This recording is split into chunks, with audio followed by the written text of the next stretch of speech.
We have an exciting guest today on The Daniel Draghi Show, the CEO and co-founder of Illuvium. Welcome to the show, Kieran. Yeah, happy to be here. Let's do it. Unlike other AMAs, I will not be asking those easy, softball questions, no. The first thing I wanted to talk about is how you plan on preventing players from cheating or colluding for an advantage in an online multiplayer game, considering the large tournament you have planned in the future. Yeah, for sure. I actually, you're leaking something to me. I didn't even know that there was a tournament going on. Well, then I suppose we'll move on. A big part of Illuvium's core gameplay currently is made up of the auto chess mode. Now, we know the original was a Dota 2 mod inspired by Mahjong that required strategy and a turn-based game with elements of luck added in. However, I read that all of your battles are hard-coded in C++ with predetermined outcomes. Doesn't this remove any elements of strategy and luck while resulting in the bigger number always beating the little number? Or in other words, create a game that is entirely pay to win? I haven't played our beta 2 I played with my mate for 3 or 4 hours one night, but outside of that and trying it out for the first time for like 30 minutes or something like that. So wait, you're telling me that you don't even play your own game? But you think it will adopt millions of Web3 players? Just showcase the game in the way that we did, where we had even kids sitting down and playing it. It sort of really made it real for me. And there were true gamers there. I'm not doubting that there were real gamers at a gaming convention, but what were they saying about the game itself when you spoke to them? Crypto now are first investors and secondly gamers. Might not be the case in your guild. I know you guys really focus on gamers, but sitting down and chatting to people and being able to, as one of the co-founders, being able to just like experience it with people for the first time. And she was like, that was so bad, seriously. Like, I don't want to throw anyone on the bus or like even the conference or whatever, but yeah, being able to present this vision that we have of really getting proper mainstream gamers to come across to crypto, that's what I'm all about. So yeah, it was awesome fun. What would you say is unique about your game that would cause Web 2 players to want to play it? Not only was I blown away by the fact that you can literally, there's fusing, there's harvesting, there's all of the locomotion mechanics, movement mechanics, they're all in there. There's like, it's just a crazy experience. Like the only thing that isn't really there is awesome fun. That was just mind blowing, right? Like we've only had a team like working on this for 18 months now, like properly working on it, which is super fast. This was always the plan, but like again, seeing it in action, I said to Aaron, I go, dude, I need to speak to you like right away. Like this is not normal. I see, and I know you said that you don't have much personal experience with the game, but when you did play, what was it like?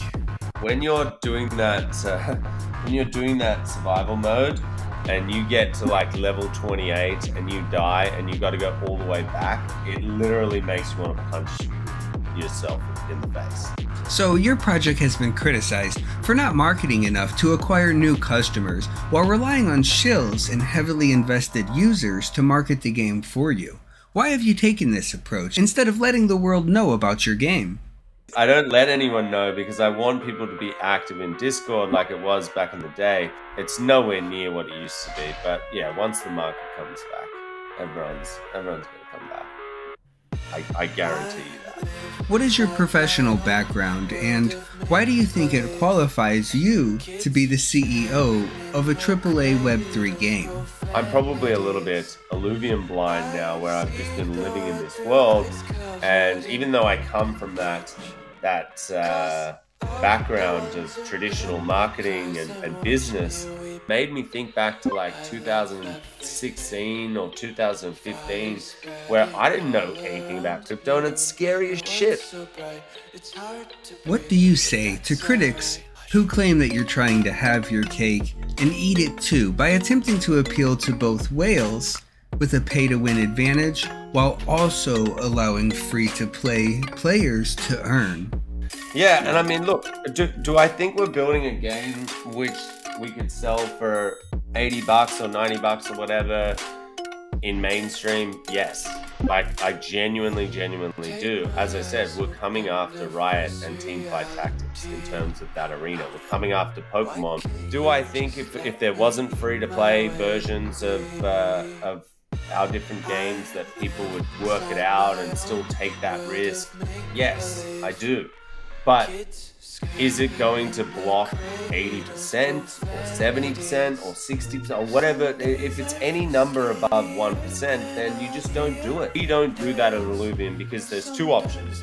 There's the easy way and the hard way. The easy way was just, nope, sorry, this is a play-to-own game, and for you to play, you need to put money in, and that's it. Or we can say, choose. There's both. Now, my final question is, what sort of drugs are you all taking on such a regular basis for recreational purposes in order to believe that people will buy into these exploitative models of gaming? I'm a little bit scared. I've got so much stuff to do at the moment that if I get addicted to that, and I have a tendency, I was literally just talking to my girlfriend about that. I was like, remember when I got like addicted to, and I was like, dude, get me a build. Like, I'm done. I want to see it now. I don't care. Like, just get me a build. And I'm sitting there and I'm just like, oh my God, if I get deep on this, like, goodbye to the world. I will literally be all consumed. But that's the difference between Illuvium and most other studios out there. We don't skimp on anything. If there's something that needs to be done that can make us any amount better, that isn't just so insignificant that we look stupid, then we'll do it. It was definitely something that was sort of something that I would worry about 2-3 years ago, and now I finally feel like I'm getting a hold on it, and it's becoming more natural for me. So yeah, really appreciate that feedback. That wasn't really feedback, but we're all out of time, so we'll end that here, and I will thank you for taking the time to come on this fake show and share your thoughts on how the project is going so far. Hopefully this won't lead to any recurring nightmares. See you soon. Yeah, Mr. Laser.